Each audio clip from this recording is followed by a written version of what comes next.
the Lord. Praise the Lord. Praise the Lord. We've started this year on a high note. And we give God praise. So before I introduce the woman of God who will be sharing the word this morning, we must give honor to whom honor is due. So I'll start on my right. We want to welcome Deacon Ifetayo Adeniji. He's the pastor, wait, let me finish. He's the pastor in charge of RCCG Hope of Glory Parish, Lagos Province 28. And then, moving a little bit to my right. All the way from Ireland. Last week, Sunday, Pastor Ben shared the word. And for those who are not here, Pastor Ben used to be the area pastor at House of Gold, RCCG House of Gold in Kenton Park? Edenville, sorry. And then he relocated to Ireland. He's a missionary in Ireland. So let's join our hands together to acknowledge the presence.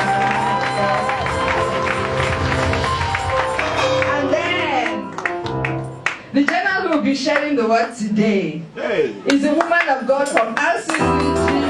Wait, let me finish. She's a special assistant to the general overseer. She's also the regional coordinator of RCCG North Africa, looking after 12 difficult countries. Let's jam our hands. In fact, let's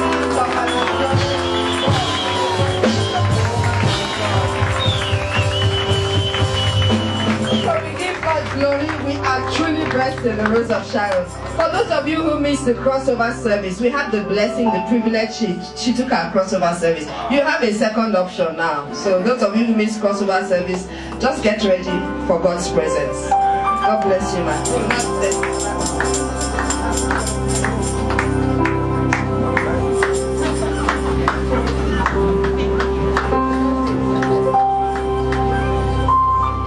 Praise the Lord. Please, shall we stand up? Not for me, but for God. Let's just stand up for God. Okay? We will take a chorus. That same key is fine. And I know you know it. You will not have sung it for a long time. But we'll sing that chorus first. And then we'll go into a bit of prayers, some warfare prayers, and then we'll share the word. Amen. Only you are holy.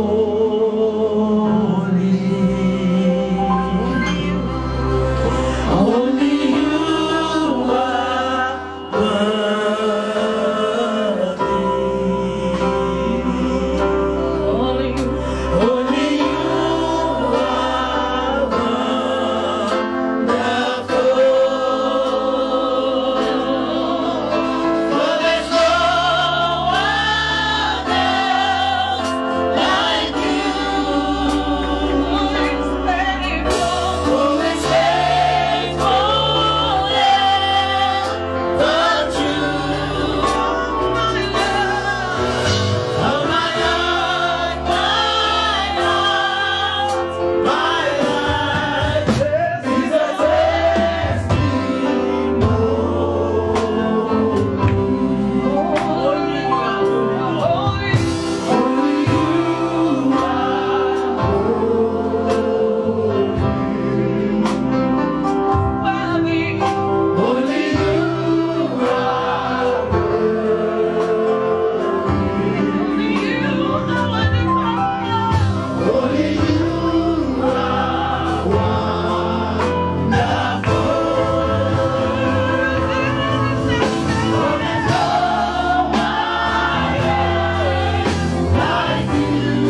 We worship you, Lord. We adore you. We lift you high. There is no one like you.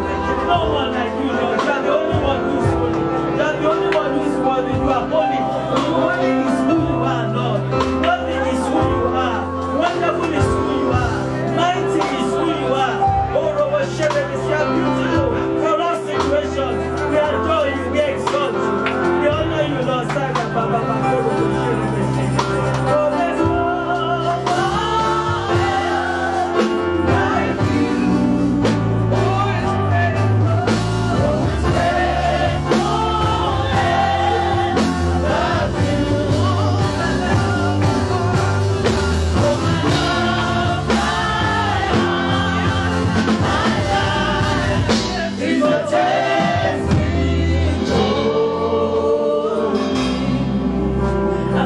God, we worship you. We exalt your name. As we go into your presence this morning, we welcome you, sweet Holy Spirit. Amen. We ask that you will direct everything that we shall do, everything we shall say, everything, oh God Almighty, from this altar we hand over to you. Do that which only you can do, and let your name alone be praised. Thank you, Father. In Jesus' name, we have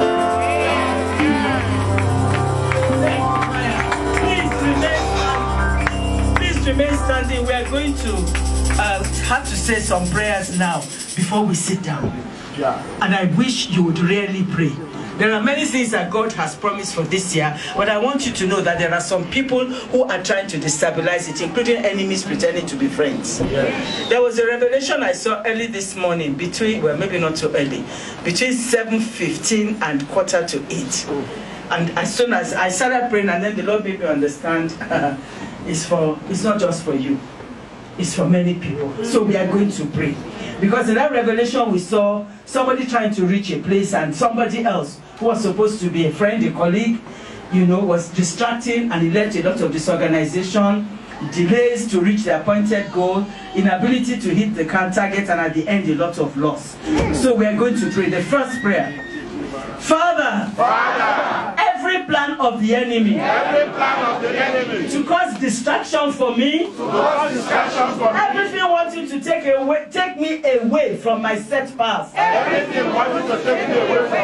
come against it in Jesus' name. Pray, brethren, pray.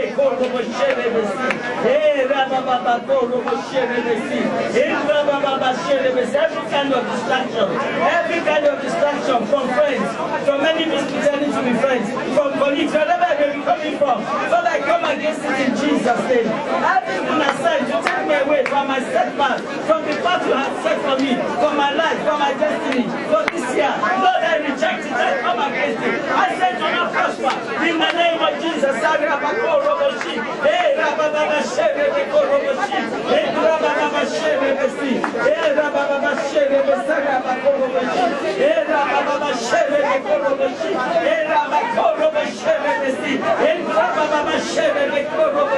I reject it, Lord. I come against it. Thank you, Father.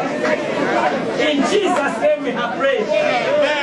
Father, every man-made delay, so I do not reach my goal when I should, I reject it in Jesus' name. Pray, brethren, pray. Every man-made delay,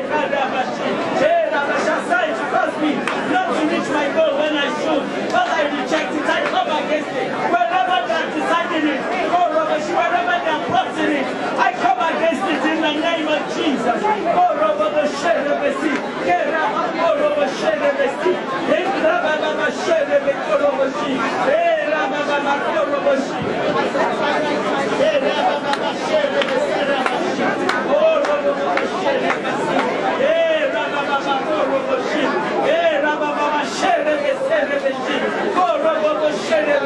Every man may delay.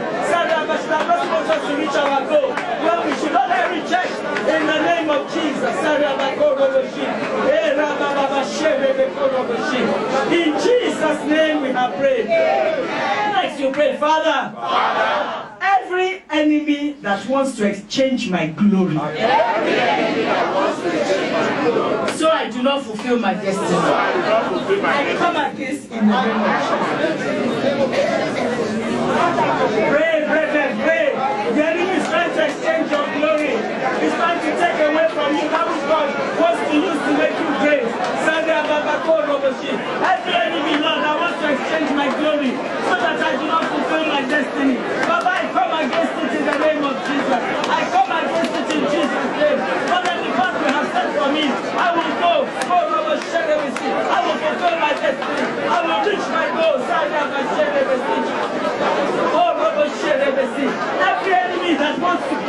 also exchange my glory.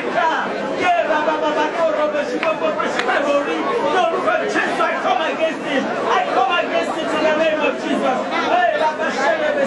Every enemy that wants to exchange my glory, so I do not fulfill my destiny. I come against it in the name of Jesus. I come against it. I come against it. I come against it in the name of Jesus. I come against it in the name of Jesus. Oh, Robo Shere Besadabashi. Oh, Robo Shere Besi. Eh, Rababa Shere Besi. In Jesus' name we have prayed. Finally, for now, you pray every manipulation of man to cause me to suffer financial loss or any kind of loss. I destroy it in the name of Jesus. Pray, come against every manipulation. Every manipulation of man that has been assigned to cause me to suffer loss, financial loss, loss of things, loss in any form. I come against it. It will not prosper. It will not prosper. It will not prosper in the name of Jesus.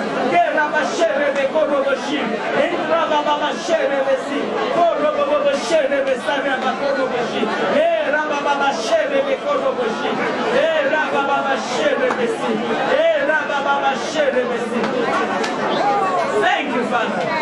In Jesus' name we have prayed. Now you pray this prayer. Father, open my ears that I will hear you and I will obey. In Jesus' name, pray.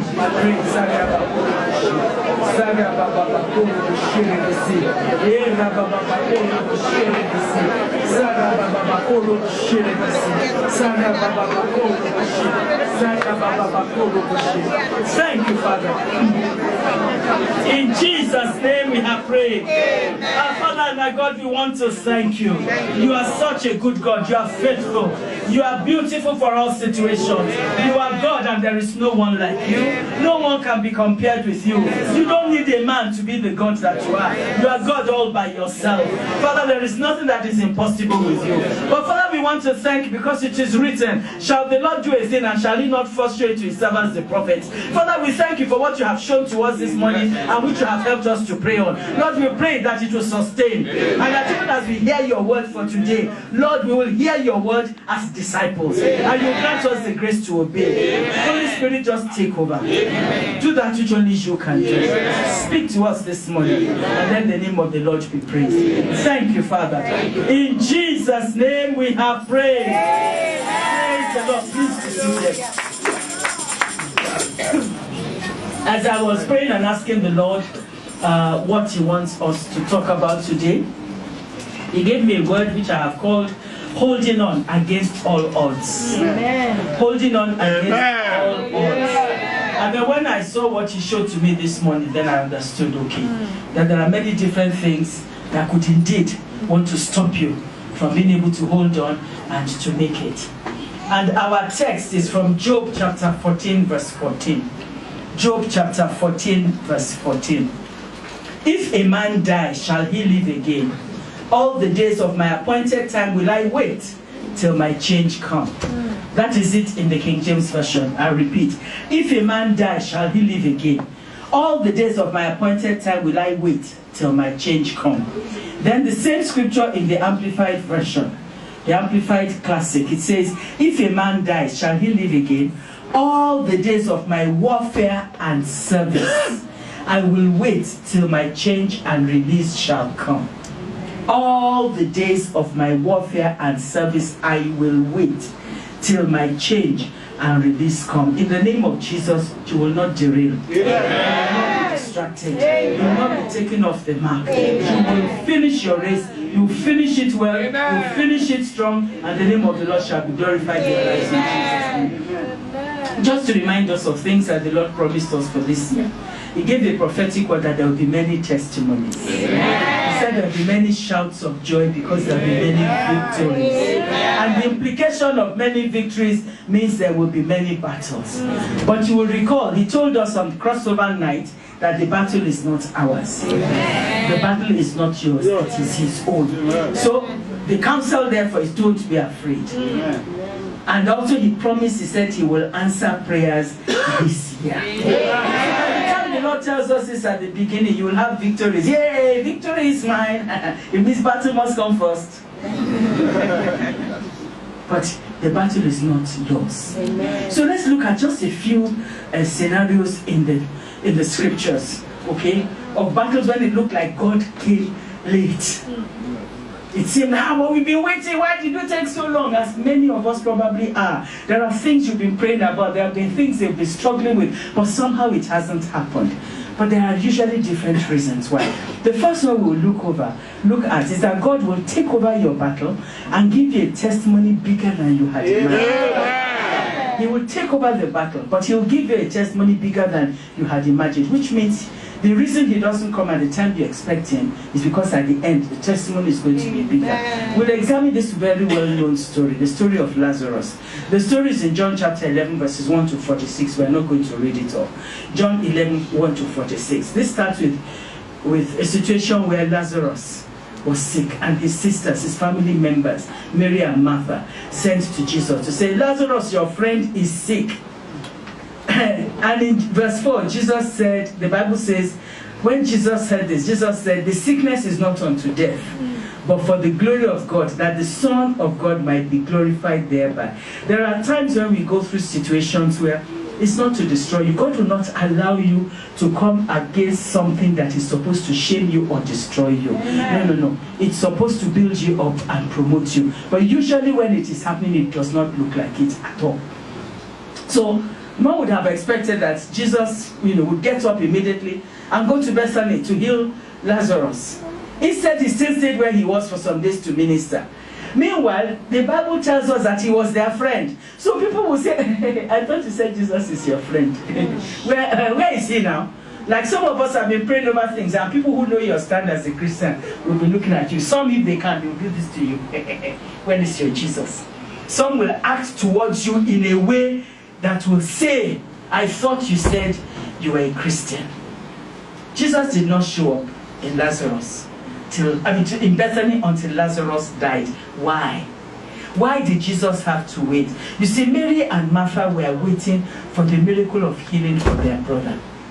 But Jesus wanted to perform a greater miracle, a resurrection miracle. Hallelujah. A miracle that will give God all the glory. That people will know that only God and not man could have done this. If he just recovered from the illness, they'll say, maybe they saw a medical doctor while waiting for Jesus. There's nothing wrong with seeing doctors, there's nothing wrong. But they would have said, maybe it was the doctor gave him medicine, and what, we saw him yesterday, they went to him and they closed the door. They were giving him drip, that's why he's awake.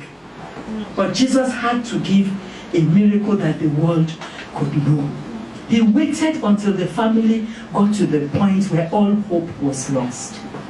He waited until they had rolled a stone across the tomb. It's like, when we've buried him, it's finished.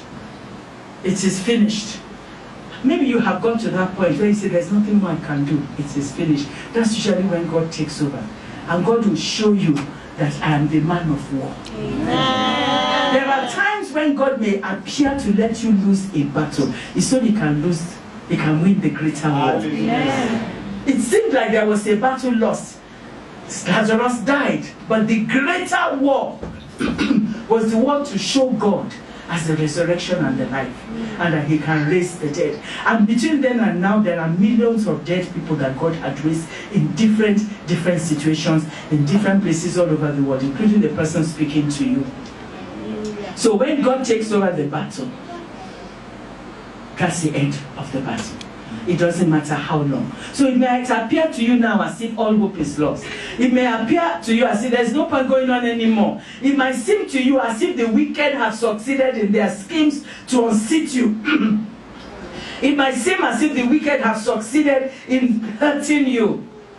In fact, man may be saying already that there is a pulling down, but that is when God says there's a lifting up. Amen. I want you to know you are coming out with a much greater testimony than you ever imagined. Your testimony will be greater. That your song at the end will be, I did not know he would answer me this way. It seems to be taking long, But hold on. Amen. Hold on. Towards the end, we'll look at the kind of things we should do to enable us hold on. A second example we'll look at.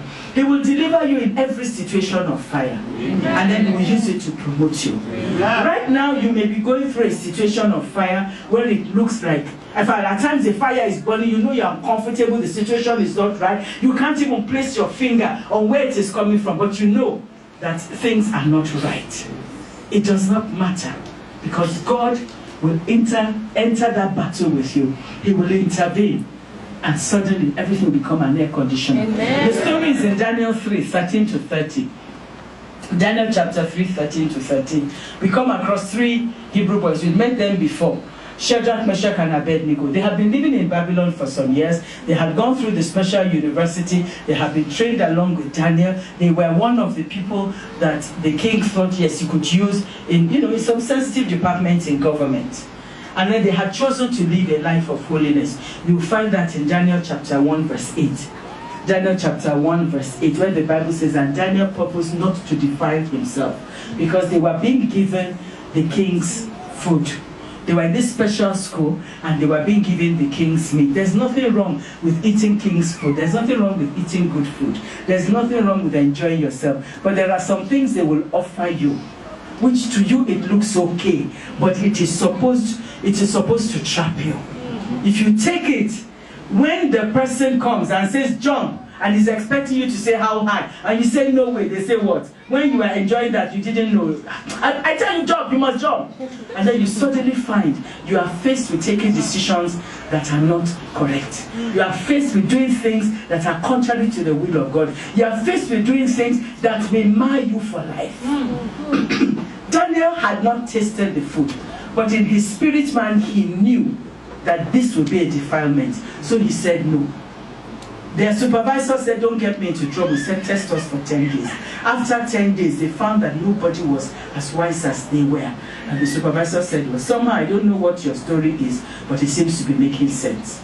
And at the end of the day, the Bible says that when the king and his ministry, and when they interviewed them, they were 10 times wiser than their peers. Wow. And in all things of wisdom, of knowledge, of understanding, they were better than everybody else. It pays. When you are going through it, it's not comfortable, but it pays to do what you know is God's will.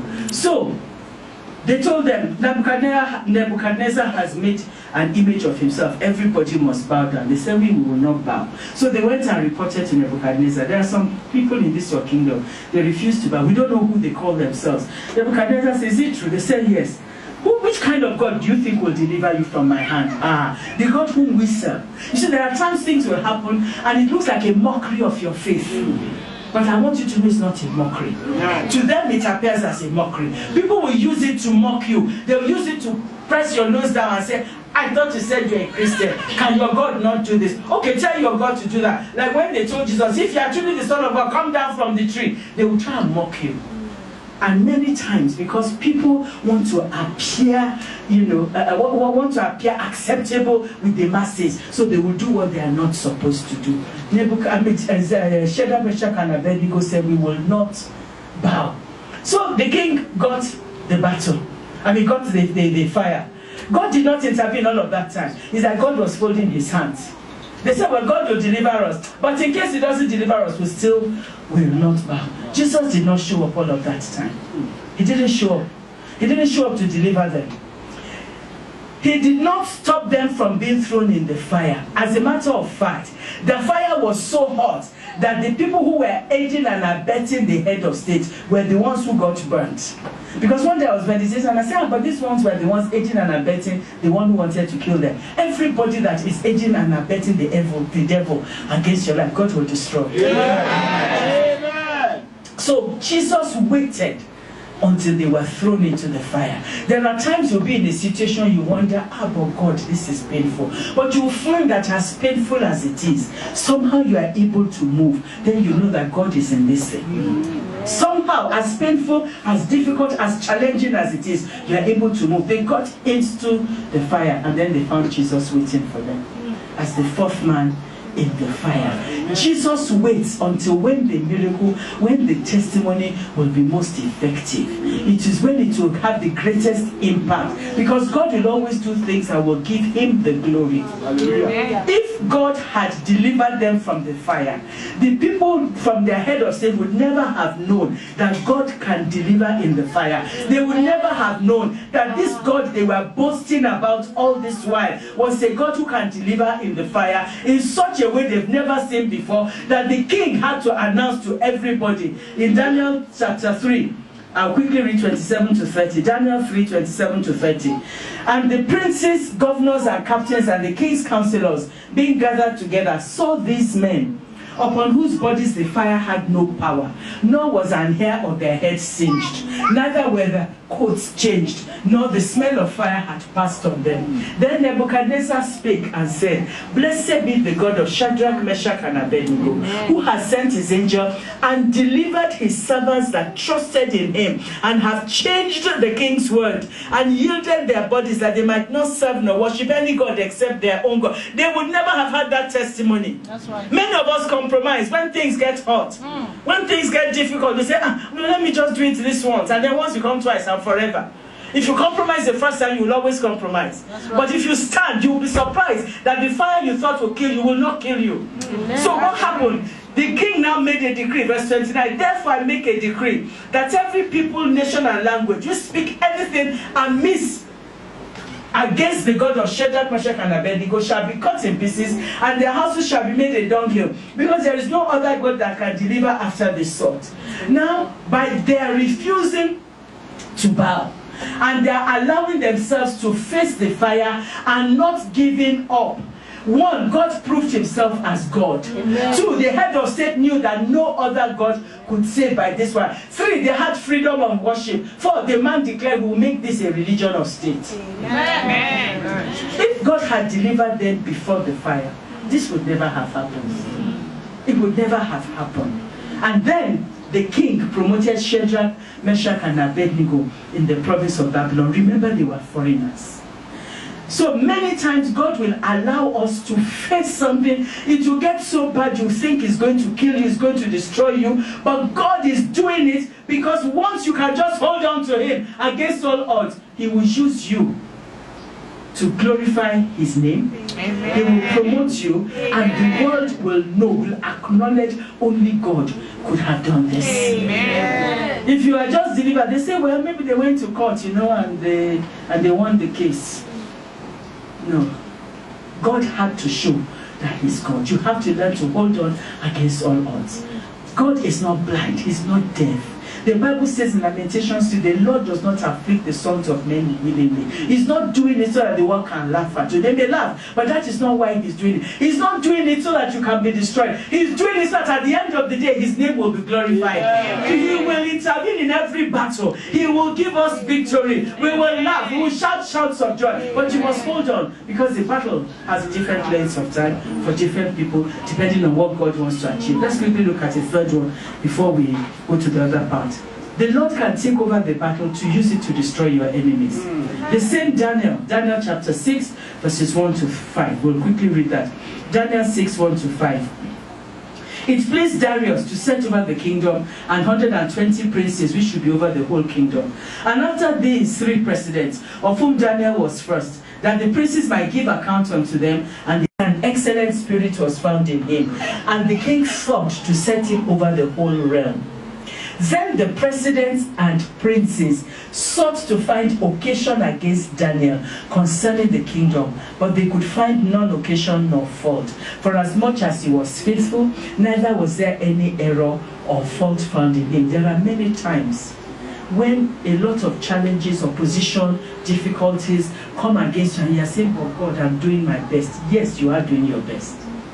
Yes, you actually are doing your best. God, as far as I know, I'm living a life of holiness. Anytime I find I make a mistake, I come before you and I ask you to forgive me. God, I pay my tithe. I don't default. I don't cheat. I live in integrity. Why is this happening? Because of what God wanted to do for Daniel. Verse 5, then said these men, we shall not find any occasion against this Daniel. They knew There's nothing we can hold on to say he has gone wrong.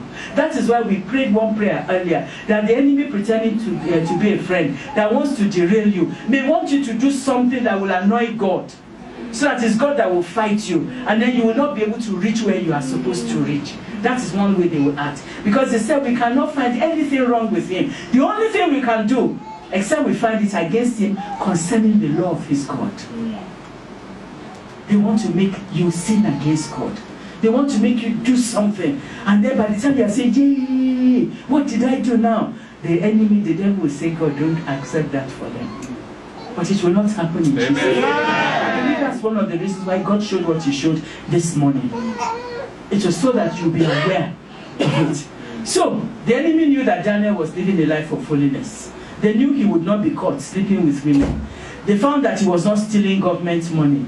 They found he was not taking bribes. He was a man of integrity. And they recognized that the king trusted him with sensitive assignments. Maybe you've been working in integrity, in secret and in the open. Because some people, its integrity is only in the open when people are looking. When nobody's behind them, look. In secret and in open. Yet it looks as if your prayers have not yet been answered. Or instead of an acknowledgement, nobody's even telling you, we appreciate, we recognize that you are doing this. Nobody's even saying that. And you are wondering, God, it's lonely out here. Yes, it was lonely for Daniel. It was. It was lonely for him. But I want you to know that God will get involved in your battle and victory shall be yours in Jesus' name. At the point when God is ready. The colleagues of Daniel who knew he was a Christian, they knew his Christian stand. They were the ones who plotted against him. They knew this man was a Christian and they decided we will plot against him so he will sin a sin that Christians are not expected to. And then because they worked with him, they knew how to catch him, so to speak. That's why we prayed against the enemies pretending to be friends. The people who know you, and because of what they know about you, that is where they want to try and catch you. That's where they want to try and get you into trouble. So many times the people who you think are your friends are actually your enemies. All some of them need to know is where you are going or what you have access to. And they are looking for ways to get into trouble so they can get away from your hand that which was lost, which is yours, which is why we prayed against loss. Okay. Many times once people realize that there is an interest of God in your life and that you are working right, they start working against you. Now note, God heard them plotting. All that time, God knew what they were doing. But God did not see anything. God knew that they were making the king sign a fake document that writes that whoever prays to any other God but you will be thrown into the lions den. He knew it was fake. Who is he, God? Who is he, man? But he was happy because, yes, you know, some of us, we like to be pumped up. We like something to make us look like you are bigger than you are. Meanwhile, we are 0-0. But you like, you know, they bring a big pump.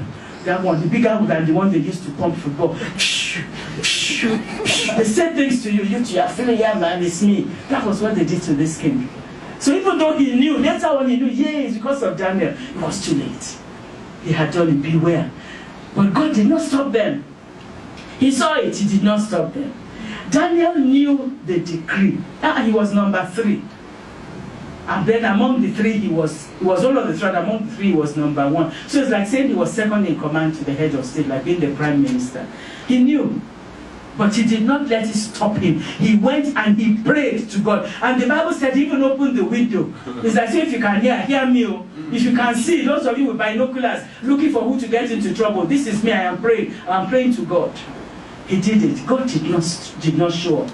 He allowed the plot to reach the highest level. When they took the decision to throw Daniel into the lion's den, God did not stop them. He did not come in. But as soon as they threw him in the lion's den, God was waiting. He had sent his angel. And the angel said, shut your mouth, lions. We are hungry. I said, shut up. This one is not food for you. All night, Daniel was there. Because in the morning, when the king asked him, you mean Daniel, you are alive? God sent his angel. And as long as God knew I was living right with you, and innocency was found in me before God, the lions had no choice but he shut up their mouth. But then the testimony ended up being double. First, Daniel was delivered from the mouth of the lions. Where have you heard that before? Go to Lion's Park and just throw. Before it gets down, they've grabbed it. But they knew, and it's written in the Bible, and we know, that whether physical lions, or essentially for us as Christians, it's spiritual lions or lionic conditions, because the lion goes for the jugular. The lion wants to kill you before you have a chance to enter your destiny. It's to kill you. That was how God delivered David. That was how we knew that God could deliver from the lions. So Daniel came out with the testimony. But the second testimony, the colleagues, the coup plotters, and their entire families were now the ones thrown into the lion's den and destroyed by the lions. As I was meditating on it yesterday, today, meditating on this scripture, the Lord showed to me that if he had intervened and did not allow Daniel to be thrown into the lion's den, the colleagues would still have plotted something else. They'll still have tried another way. Do you get what I'm saying? There is a time when the battles you are fighting must stop, so you can be free to do what God wants you to do. This battle against Daniel had to stop. Amen. And God knew that the only way to stop it is to destroy all the coup plotters and all their relatives. Because maybe over dinner one day they were talking and their wives heard. And then they had plotted, okay, even if our husbands die, we will continue this battle because of the inheritance they have left for us. So there is a time when the battle you are facing must stop. Amen. So it looks like it is being delayed. It is because God wants the thing to reach its peak so that he can destroy all the coup plotters while setting you free. And then you'll be free to do what God wants you to do. Daniel walked with 4 kings: Nebuchadnezzar, Belshazzar, Darius, and Cyrus. He walked with 4 kings, a foreigner in a foreign land. In the land of his affliction, the Lord made him fruitful. So how then do we cope when the battle seems to be taking long and the resolution does not come quickly? As I was reading yesterday, I found a scripture that has many of the answers, and I'll read it to us. Job 22, 21 to 29. Job 22, 21 to 29. It says, "Acquaint now thyself with him, and be at peace. Thereby good shall come unto thee. Receive, I pray thee, the law from his mouth, and lay up his words in thine heart. If thou return to the Almighty, thou shalt be built up. Thou shalt put away iniquity far from thy tabernacles. Then shalt thou lay up gold as dust, and the gold of Ophir as the stones of the brooks. Yea, the Almighty shall be thy defense, and thou shalt have plenty of silver. For then thou shalt have thy delight in the Almighty, and shalt lift up thy face unto God. Thou shalt make thy prayer unto him, and he shall hear thee, and thou shalt pay thy vows. Thou shalt also decree a thing, and it shall be established unto thee, and the light shall shine upon thy ways. When men are cast down, thou shalt say, there is lifting up, and he shall save a humble person." Let's quickly break it down. The first thing you and I need to do, understand that God is always on time, even if it seems it's 4 days late. Mary and Martha said to Jesus, "If you had been here, our brother would not have died." And there is a song I like. A friend sent it to me again yesterday just to remind me. You know, the song says 4 days late. If you want to go and check on YouTube, it's by Karen Peck. 4 days late. It says that you came 4 days late, but even though you are 4 days late, it's been there in the grave 4 days. Even though you are 4 days late, you are still on time. Because with being 4 days late, when everybody had given up, God gave a resurrection miracle, which is far superior to a healing miracle. Second thing you need to understand, that even though he may seem to be 4 days late, he's still on time. You see, the appointed time varies for each person. The Bible says in Psalms 102 verse 13, Psalms 102 says, "Thou shalt arise and have mercy upon Zion, for the time to favor her, yea, the set time has come." Meaning that it is when the set time comes that you receive the favor of the Lord. For Abraham and Sarah, their set time came after 25 years. For the man by the pool of Bethesda, his set time came after 38 years. He said, "Each time I want to go, somebody else goes ahead of me." Isn't it God? Isn't it the same God? Why couldn't he have let him be the first to go? His set time came at 38 years. Because the day his set time came, the Bible says Jesus went there to the pool. He went to the porch by the pool, and he saw there a multitude, a lot of people. He went to only one man, because his set time has come. Bartimaeus was blind. The Bible says that Jesus, in Mark chapter 10, verse 42, Mark 10:46, the Bible says, and Jesus came into Jericho. And as he went out of Jericho, there was no record of what he did in Jericho at that time. Then the story started about Bartimaeus, because the set time for Bartimaeus had come. The woman with the issue of blood, she had looked for solution all over. Her set time came after 12 years. So we need to understand the fact that God answered me today doesn't mean it's today He will answer you. Maybe He'll answer you tomorrow. He knows what He's trying to do. What you and I need to do is to hold on. Remember that. Secondly, acquaint yourself with Him. Draw closer to God at this time. Serve Him more. Serve Him more. Acquaint yourself with Him. Get to know God more. Draw closer to Him. You begin to discover things, even the same scriptures you've read before, you read it again and God is speaking to you. Serve Him more at this time. It is a dangerous thing to drop out of fellowship when you are waiting for God to answer your prayers. What the lion always does, when he sees a pack of animals going, what the lion tries to do is to isolate one of them. He keeps looking for ways to isolate one of them. Once there is a pack, he knows they can come against it and it will not survive. But he tries to, even if it's an elephant, he tries to isolate one. Once he can isolate one, he can attack. When you are waiting for God to answer, when things are not going the way you want, it's not the time to go out of fellowship, because the devil will not get you. Some don't recover from it. Some don't recover. The third thing, if you have left the ways of God, return to Him. Some may have left, they have got frustrated, they got angry because God has not answered their prayers. And so they say, it's time to go to church. No, I'm not going. You find an excuse, something that you could easily have overcome before. No, I'm not going. Because if I told her, was I not there last week? Did I not fast with them last year? All of us, we are human, no? Yes. Me who is talking, all of us face that. And you wonder, God, since when I've been praying about something for so many years, you have not answered me. Leave me for today. And that for today is the day the devil is waiting for. It's a dangerous thing. If you had left Him, turn to Him. Job 22, 23 to 24. We've read it in the whole thing, but I'll read it separate. 23 and 24, Job 22. If thou return to the Almighty, thou shalt be built up. Thou shalt put away iniquity far from thy tabernacles. Then shalt thou lay up gold as dust, and the gold of Ophir as the stones of the brooks.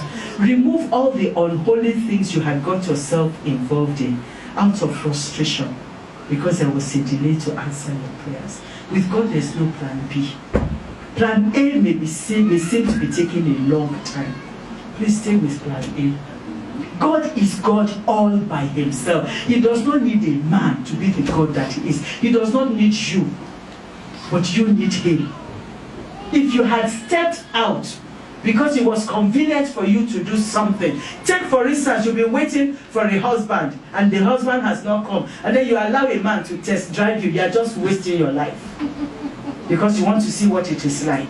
You are doing test driving all over the place. Then you'll arrive with the fruit of test driving and you wish you did not test drive. You wish you did not go to that driving school. Maybe because you are waiting for a job, you didn't get a job. You felt the best thing is to cheat and to steal. No, the Lord is saying, remove it. Every unholy thing that you did because you were waiting and it did not happen. Remove it, because then you will be built up. The Lord will build you up, and then you will lay gold as dust. That means you will prosper at the end. Remove all the unholy things. The fourth thing, keep up the prayer mode. Don't stop praying. Even if there are times, let me be honest with you, you are praying and you are wondering, God, I prayed yesterday, He didn't answer. Continue praying. No. It may be like dust, like chalk in your mouth. Keep praying. The same Job, chapter 22, verses 26 and 27. Job 22, 26 and 27. For then shalt thou have thy delight in the Almighty, and shalt lift up thy face unto God. Thou shalt make thy prayer unto him, and he shall hear thee, and thou shalt pay thy vows. Some people find that they are led by the Spirit of the Lord to make a vow. God, if you will do this for me, I will do that. Pay your vows. Don't say that, hey, now he has done it. God, I just said it. The Bible says it's a fool who will go into the house of the Lord, make a promise, and then doesn't fulfill it. Fools are the ones who get angry. Fools are the ones who say there's no God. You are not in that category. Amen. If you find led to pay, make a vow, pay your vow, and let God hear you. Remember, he has promised to hear and to answer prayers. He said, the fifth thing, keep the confessions of your mouth strong. Amen. Even when discouraged, what will come out of your mouth? Let it be things like, it is well. God has not finished with me yet. The devil has lost the battle over me. I know I am healed in Jesus' name. I know by his grace I will overcome. Yes, you may be crying. Somebody may say, sorry.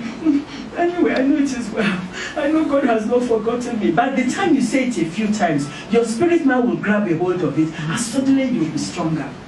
You'll be stronger, and you can make your confession strong. That's why in Job 22, 28 and 29, Job 22, 28 and 29, the Bible says, thou shalt also decree a thing, and it shall be established unto thee, and the light shall shine upon your ways. Just last Thursday we were praying about let the light shine. The light will shine upon your ways as you decree a thing. Satan, you have failed. You have lost the battle. You don't know how God will intervene. Like the people they wanted to throw in the fire. They said, our God will deliver us. That was what was coming out of their mouth. They are human beings. You think they were not afraid of the fire? I'm sure they must have been thinking, yeah, will it burn my leg first, or will it burn my head? Yeah, will I feel it when it burns my beard? Will it burn my head? They must have been feeling it, but their confession was strong. Our God will deliver us. And they, even if he doesn't deliver us, still we will not. What was coming out of their mouth was positive. And God delivered them. God delivered them. Keep your confession strong. Then 6, apart from praying, spend time also to praise and worship God. At times you start singing a song and it's like chalk in your mouth. Just keep singing.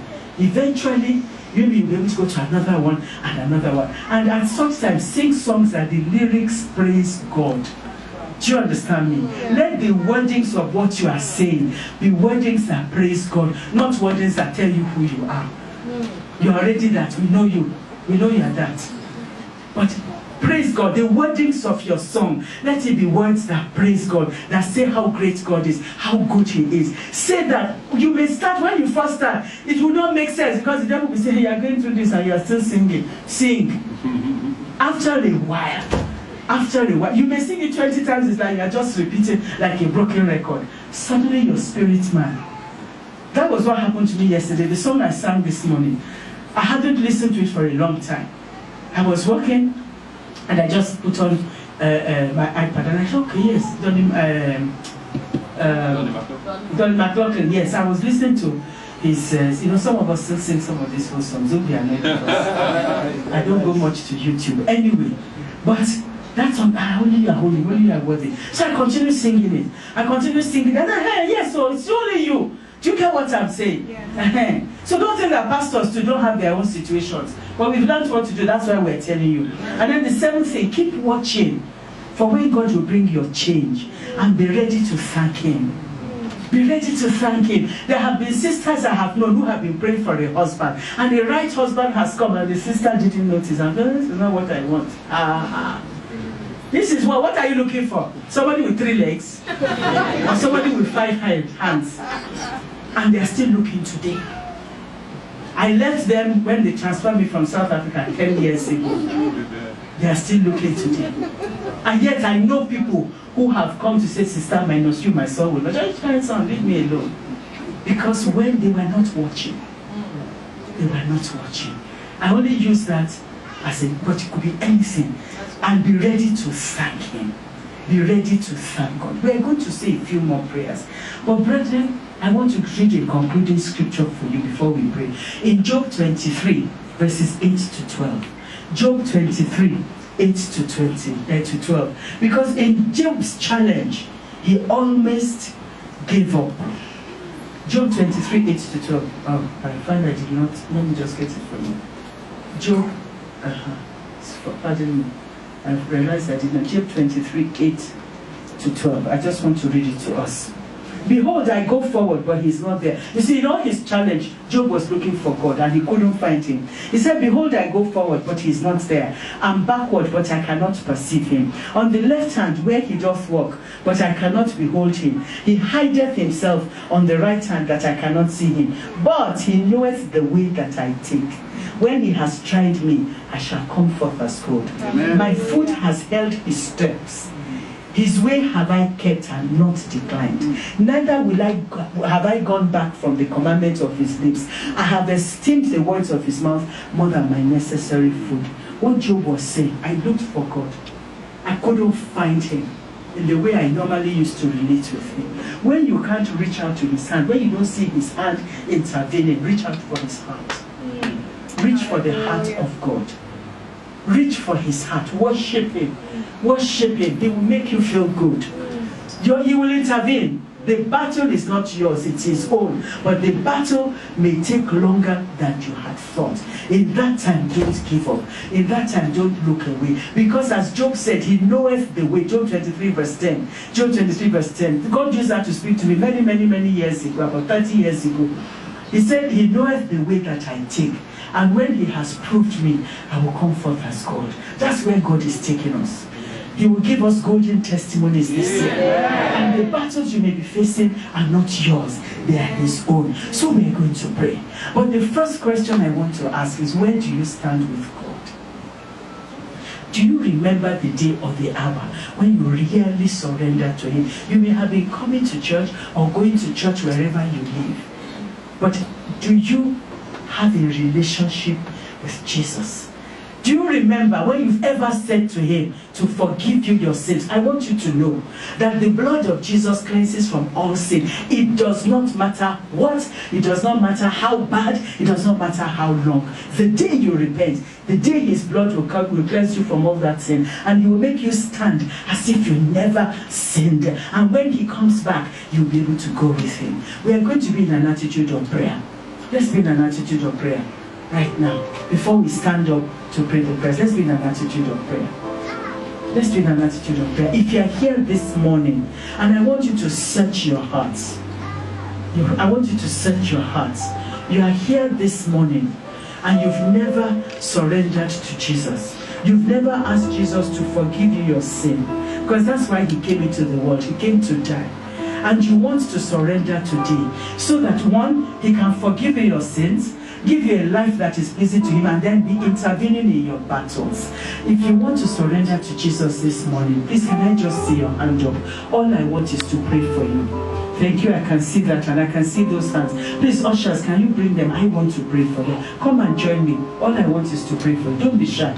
Please don't be shy. Please come. Any other person? Any other person? Or maybe you answered this prayer before. You answered this call before. You do remember you did before, but something went wrong in your life. Please just come before me. As you come forward, just ask Jesus to forgive your sins. I want you to know that as you are coming forward, one, the angels in heaven are rejoicing, and the blood of Jesus is flowing for you now, as if it's just fresh. Maybe you answered this call. Just ask Jesus to forgive you, whatever language. I'll pray with you in a minute. Maybe you had answered this call before, but something went wrong in your life, and you want to rededicate your life to Jesus. You want to come back. I want you to know that Jesus Christ does not condemn you. He does not like what happened, but he's ready to forgive you. Please, you want to rededicate your life to Jesus. Please just come and join me. Just come and join me. All I want is to pray for you. You want to rededicate your life to Jesus. Just come. I just want to pray for you. And I will ask one more question. You are seated, hopefully not sleeping. You are seated, and you know that if Jesus Christ comes today, you know that if he comes today and he says, I want to take my own with me, you will go with him. Please, let me just see your hands. You know that you will go with Jesus. Please put up your hands. You know you will go with Jesus. If Jesus comes today, you know that you will go with him. Please put up your hands. Please, let me see. Put up your hands. Please, I am begging you in the name of Jesus. If you could not put up your hand, just come and join us. All I want is to pray for you. You could not put up your hand. Please just come. Thank you, my sister. Thank you, my brothers. Please come. All I want is to pray for you. You couldn't put up your hand. You are not sure. And yet we know that we need God to intervene in our battles. Please, you couldn't put up your hand. Just come. All I want is to pray for you, not to embarrass you. Please just come. Thank you. Thank you. The Lord bless you. Just come. Just come. The blood of Jesus is available for everybody. Please come. Please come. All I want is to pray for you. His blood will cleanse you from all sin. It doesn't matter what. He will cleanse you from it. He will cleanse you. Please come wherever you may be seated. You couldn't put up your hand. You are not sure that if Jesus comes now, you will go. And brethren, with all the things that are happening in the world, he could come anytime. And then you also want to see him intervening in your situations. You want to see him getting involved in your battles, but you are not sure of your stand with him. Please come. The gates of mercy are still open. Please just come. All I want is to pray for you. Please just come. He's a God of love. He's a God of love. He's a God of love. He's a God of love. He's not condemning. You can make room for them. Now, those of us who are in front, speak to the Lord. Ask him to forgive you. Now, those of us, if there's any other person, please, you can still join us before we finish this prayer. Then we go into the other 3 prayers. Please, those of us who are seated, stretch your hands towards those in front. Please, where are the cards? Come and give them cards. Please stretch your hands towards them and pray for them that the blood of Jesus will cleanse them from all sin, and that God will forgive Jesus. I thank you for coming into the world to die. I acknowledge that you did it for me. Dear Jesus, I confess that I have sinned. I have fallen short of your glory. Please forgive me. Let your blood cleanse me. I invite you, Jesus. Come into my heart. Be my Lord. Be my personal Savior. Help me to live a life that pleases you. Keep me to the end. Thank you, Jesus, for saving me. Please, can the rest of the church stand? All of us, we are all going to pray. Now, those of you in front, because of the prayers you prayed and you qualify to pray the remaining prayers, I'm going to lead us to pray. Please don't take them away yet. Please don't take anybody away. Okay, you can give them cards and we'll pray. So the first prayer you are going to pray, for everybody, you say, Father, please help me to hold on. Even when the answer to my request seems delayed. Please pray, brethren, pray. God will help you to hold on. He will help you to pay the price to hold on.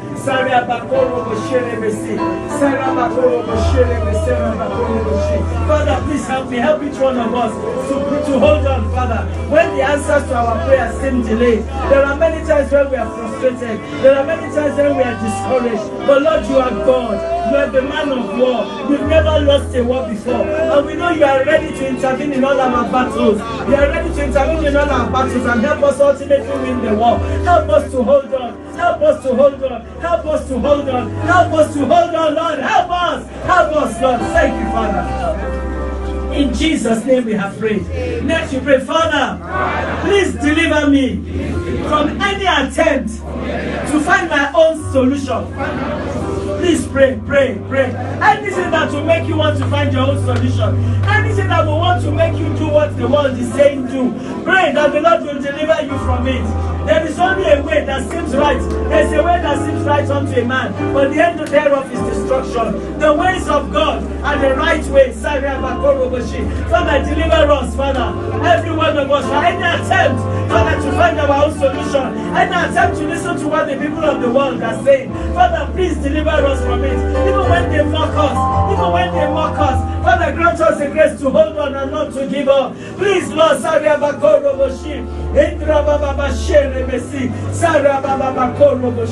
thank you, Father. In Jesus' name we have prayed. Next you pray, Father, draw me close to you. Help me to deepen my walk with you and my commitment to you. In Jesus' name, pray. Pray that God will draw you close. And as He draws you close, you to draw close to Him. Grant us the grace. all of us to draw close to you. Help us to deepen our work with you. Increase our commitment level, Lord. Please, Lord, draw us closer so that when the answer comes, we'll be found in you.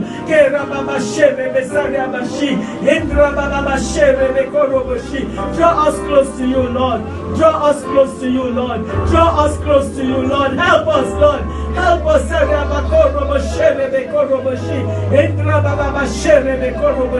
We worship you, Lord. Thank you, Father. In Jesus' name we have prayed. Our Father and our God, we want to thank you. Thank you for your promise to us that this year you will answer prayers. Father, we thank you because we know you do not lie. But Father, we are also mindful that you answer prayers at the appointed time. Lord, the grace to hold on to the appointed time, however short or long it may be, please give to us in Jesus' name.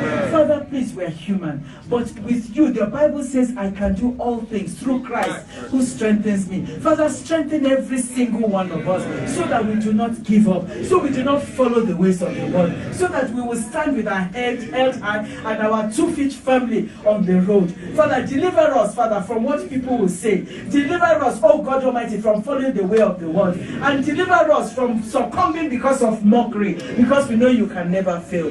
Thank you, Father, for these souls that you have saved this morning. Lord, I pray each of them also has their own battles that they are fighting. But as they have surrendered to you, I know that one part of the battle is already over. Keep them in you, Father. Don't let them ever backslide. Answer their prayers and let it be well with them. And for the church, Father, we pray you will answer our prayers.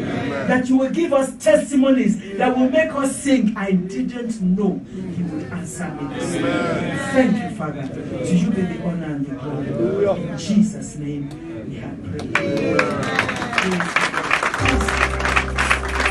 Somebody, please. Hello. Who's taking them away? Please, can you just put up your hands so they see you? Please just follow.